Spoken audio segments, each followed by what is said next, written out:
Investigators say a person started the wildfire that is still burning just west of Bend, and they are now offering a $2,000 reward for information that leads to an arrest.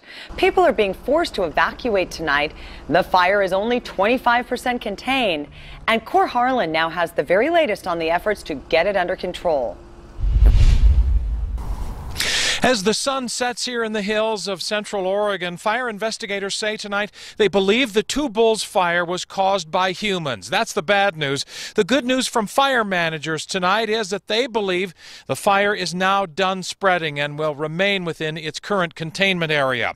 That's welcome news for some people who watched the blaze erupt during the day on Saturday. We actually were walking out there and we saw the two plumes right when it started.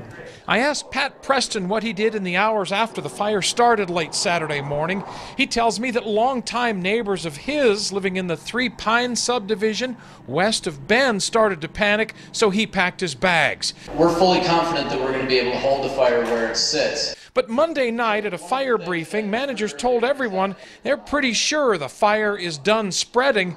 Reassuring as it may sound, Pat has no plans to unpack for now. And we know there's still a lot of fuel out there, and we know it's now from listening to tonight, which is the benefit of coming, that we're, and it's a cliche, not out of the woods yet.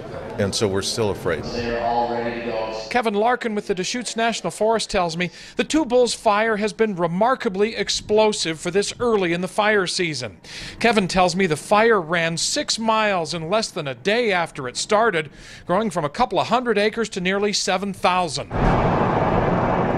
Fire that contagious, he says, this early has all fire managers here on their toes. It's hard to predict what a fire season is going to unfold and be like. We're certainly hopeful that we're going to end up with a wet summer, but this has everybody on high alert around Central Oregon. We watched it get going, and then when the wind shifted on Saturday afternoon, we saw the flames coming this way, and we could both see and hear them. A close call for people like Peter Fullenwider, who remains at his home near the fire line, but there is still concern about the prospect of several more hot, dry months of summer ahead here and potential for more explosive fire activity in the forecast. Wind blew most of the smoke south and east away from the city limits of Bend. That was good news today. More of that same good weather news is in the forecast. Reporting from the hills just west of Bend, Cor Harlan, KOIN 6 News.